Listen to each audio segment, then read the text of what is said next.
Hey guys, and welcome back. I'm FPL Nymphria and welcome to the home of FPL videos. So, we now know the fixtures and we know the prices. It's now time to get thinking about our drafts. In this video, I'll cover 6 teams and their players to consider based on their stats, fixtures, and start to the 1920 FPL season. First up, we'll start with the reigning champions, Manchester City. Pep's men begin their defence of the title against West Ham at the London Stadium, which has proved to be a happy hunting ground for the citizens. Having come away with a victory on all 4 occasions they've made the trip there in all competitions. A win on the opening day is something they have come accustomed to in recent times, seeing as they have won their first game in each of their last 8 campaigns, and you have to go back to 2008-2009 for the last time they lost on an opening weekend, where they lost 4-2 away to Aston Villa. In fact, when looking at the first 8 games of the season, they only dropped points 3 times in the last 2 seasons, with draws against Everton, which was 1-1, Wolves, which was also 1-1, and Liverpool, which was 0-0. They were undefeated in the first 8 games of the last 2 seasons, and when looking at their fixture list this season and the results of the corresponding last season, then it could be a similar story this time around. Of course, with it being Man City, whether they're home or away, all fixtures are going to look favourable, especially when you see that they have won 7 of their corresponding fixtures, keeping 7 clean sheets in the process. FPL managers will no doubt be trying to squeeze in as many City assets as their budget will allow, especially in attack where Gw1 and Sterling will both play predominant roles, and both being priced the same at 12 mil this season. Benjamin Mendy was the pick of City defenders at the start of last season, notching up double-figure point hauls for fun until another injury hampered his season. Yet, he's hardly been mentioned going into this season. Zinchenko excelled in his absence, and having been reclassified as a defender and being priced at £500,000 cheaper than Mendy, it will be interesting to see how Pep lines up.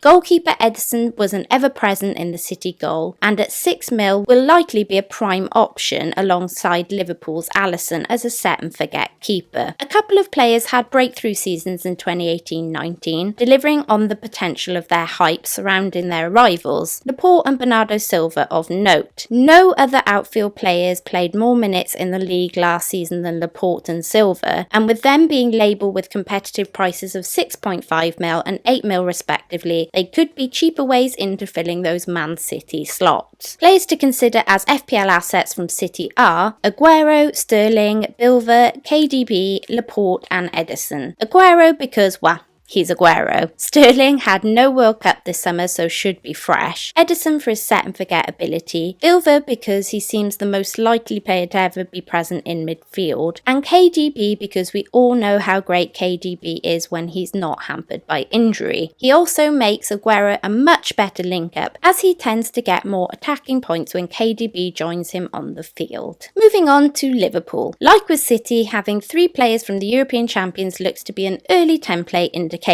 They too were unbeaten in the corresponding fixtures, albeit finishing with more draws than their rivals from Manchester. It will be a tough choice between the 2 fullbacks Robson and Trent Alexander-Arnold, especially as both are priced at 7 mil and both having had an amazing season last year both defensively and with the assists, both breaking and extending the assist record for a defender that was previously held by Leighton Baines during the league campaign. With Trent having the added threat from set pieces on his side, he could sway FPL managers to picking him over his Scottish teammate. Virgil van Dijk also provides an attractive option in the heart of the Liverpool defence, and coming in at £500,000 cheaper than the fullback pairing, it could be a case of FPL managers going Dutch and opting for the Van Dijk alongside either Robson or Trent Alexander-Arnold. The Salah-Mane debate will continue to rumble on again this season, with it set to be even more decisive having seen their prices become closer, as Mane has risen from 9.5 to 11.5 and Salah's dropped £500,000 to 12.5. The pair shared the Golden Boot award last season alongside Arsenal's Aubameyang, of course, with 22 goals apiece, and although Mane was awarded with more bonus points than his Egyptian teammate, it was the difference in the assists where Mo found the points to leave him 28 clear of Mane, grabbing 12 opposed to Sadio's 3. With 176 points, Alisson was the highest scoring keeper last season and is again the alternative to Manchester City's Edison as the premium set and forget, although with the more attractive option of having at least 2 Liverpool defenders from Robertson, TAA and Van Dijk, in addition to either Salah or Mane in midfield, there may not be many opting to go with Liverpool's Brazilian shot stopper. Players to consider as FPL assets from Liverpool then are Salah, Mane, Trent, Robertson and Van Dijk. There is some talk of some of these players getting eased back into the Premier League after the African Cup of Nations, but Liverpool play the Super Cup before the Premier League starts, so let's hope we have some indication of what the lineup might be at the start of the season there. Everton next up. And Everton assets proved very popular amongst FPL managers in the opening weeks of last season because of their favourable fixture list, and no doubt the same will happen this year. The Toffees play 2 of the 3 newly promoted sides in Aston Villa and Sheffield United, and face only one of the big 6 in the first 8 games, albeit against the defending champions Man City. Last season saw the likes of Richarlison and Walcott providing popular FPL options for the Toffees. However, with Lucas Digne's rise to the top tier of most FPL wish lists after impressive last campaign, and Sigurdsson finishing as one of the top scoring midfielders, even with going most of the season under the radar of most managers, these 2 look to have now become the assets to have from the Toffees. Jordan Pickford could provide an interesting alternative to the likes of Edison and Alisson in goal. He is £500,000 cheaper than both at 5.5, and having finished as the 3rd best keeper last season, only 8 points off Edison and 16 points clear of 4th place Lloris, he might be a shout as a set and forget for the season. Even when taking the introduction of VAR into the league this season, he saved 3 of the 5 he faced in the Premier League last season, as well as saving a few in penalty shootouts for England over the last 2 summers. Players to consider as FPL assets from Everton are Richarlison, Sigurdsson, Digne and Pickford, Sigurdsson and Pickford being the standouts if you believe, like some, that VAR may have a profound effect on the Premier League this season. 4th place goes to Manchester United. The Red Devils have a tough start to the season, facing fellow top 6 side Chelsea on the opening weekend. However, where the Europa League winners face a summer of upheaval, having already seen their star player Eden Hazard leave for Madrid, with no means of spending the money because of a transfer ban, and another managerial change, with now former manager Siri taking off to the Italian champions Juventus and Frank Lampard taking over, it could prove to be the best time to play the Blues. There have already been changes to the personnel at Old Trafford, as Ollie looks to spend his first summer in charge overhauling the squad that looked so lacklustre in the later months of last season. Aaron Wan-Bissaka has joined from Crystal Palace to fill the troublesome right-back role after an impressive season with the Eagles, and price-wise, he comes in level with United's regulars Shaw, Lindelof, Young and Smalling at 5.5. The other arrival is Welsh youngster Daniel James, an 18 mil signing from Swansea City. The pacey winger scored 4 goals and grabbed 9 assists in the Championship for the Swans last season, and at 6 mil he could be one to keep an eye out for. In the last few days, Rashford signed a new contract with United, and with Lukaku's exit to Inter Milan looking more likely every day, it looks like the 8.5 Englishman will be the one leading the line for the Red Devils this season. So, players to consider for FPL assets at United are Wan-Bissaka, Pogba, Rashford, Shaw, James and Greenwood. Greenwood is cheap at 4.5 mil and got some game time towards the end of the season, so he's a firm one to watch, as imagine a 4.5 mil starting forward in our teams from Manchester United. That wouldn't be bad, eh? Moving on to Watford, it's a case of deja vu for Watford, as they start the season with the exact same fixtures as they did last year. A home game against Brighton that ended with a 2-0 win for the Hornets thanks to a brace of goals from Pereira and a brace of assists from Holebas. They had a great start to the season last season, winning all of their first 4 games against Brighton, Burnley, Palace and Spurs, and the pair of Pereira and Holebas was certainly the stars of those opening games. Holebas grabbed a goal and 4 assists in those 4 games, with Pereira contributing with 3 goals in the same period. They are the most expensive players in their respective categories for Watford, Pereira alongside Doucouré at 6mm and Holebas the only defender at 5mm. Gerard Deulofeu is one of the players that have been reclassified this season, moving from a midfielder to a forward, with a 1 million increase to go with it, now starting at 6.5mm. One common thing with Watford is that there are always one or two players that randomly have fantastic starts to the season, but then fade away fairly rapidly. Pereira, Holebas, Capoue, Doucouré and Richarlison have all filled this role in previous years, but who will it be this time round? Players to consider then as FPL assets for Watford are, as mentioned, Deeney, Pereira and Deulofeu, plus any random pick of Watford's defence. Lastly, 6th place goes to West Ham. Now this may seem like a bit of an odd pick that may not seem one of the obvious choices on first viewing, but looking at how they fared in the corresponding fixtures, the Hammers could be a punty shout. Excluding the home game against City, which is one of the toughest games anyone could start with, they won 3 of the other 5 games in the Premier League last season, with the most notable being 3-1 win at home over City's local rivals Manchester United. They were also undefeated in the corresponding games with Norwich and Aston Villa, getting draws against both back in 2015. In terms of prices, one of the most talked about upon release of the game was Fabianski's 0.5 increase to 5mm, moving out of the budget tier option into being a mid-priced keeper. This may put most FPL managers off owning the Polish international, but having finished as the 5th highest scoring goalkeeper on 143 points, outscoring the likes of Kepa, De Gea and Leno, while still being cheaper than any of the 4 above him, he could still be considered to be almost a potential budget set and forget like Pickford if Alisson and Edson proved too expensive for you. Felipe Anderson became known as one of the FPL trolls of the 2018-19 season, but with 9 goals and 6 assists in his debut season in the Premier League, it could have been a lot worse, especially when he was lighting it up with 7 goals and an assist between game weeks 11 and 19. One player that could be overlooked by many is Yarmolenko, who was just starting to settle in the London Stadium, scoring twice after he made his first start in game week 5 before an Achilles injury in game week 9 against Spurs ruled him out for the rest of the season. The Ukrainian winner will hope to have a good pre-season, and at 6mm, which is $1 million cheaper than the fellow midfielders Anderson and Antonio, he should be one to look out for. Another player we all know about in the FPL world is Declan Rice, and you could also give him a consideration. Though now that he's in midfield, I'm not sure that makes him as much of an attractive option. Players to consider as FPL assets then from West Ham are Anderson, if you can handle the trolling, Fabianski if you are happy to pay his heavier price tag, and Antonio, who is reasonably priced and had a good end to last season. Note that I haven't mentioned Arnautovic at all here. If he stays with the Hammers and gets his head down, he could be a real asset option, but we are hearing he has handed in a transfer request, so this doesn't look likely. And again, just to tag on, you could consider Declan Rice. It's at this point I'd like to say thanks to EasyEdit.pro for their upgrade and to Fantasy Football Fix, my sponsors. Make sure you go check them both out. The link will be in the description below. And that's it, you guys. Thanks for watching. Please don't forget to like, share, hit that notification bell and subscribe for more FPL videos. Until next time, Nymphria out.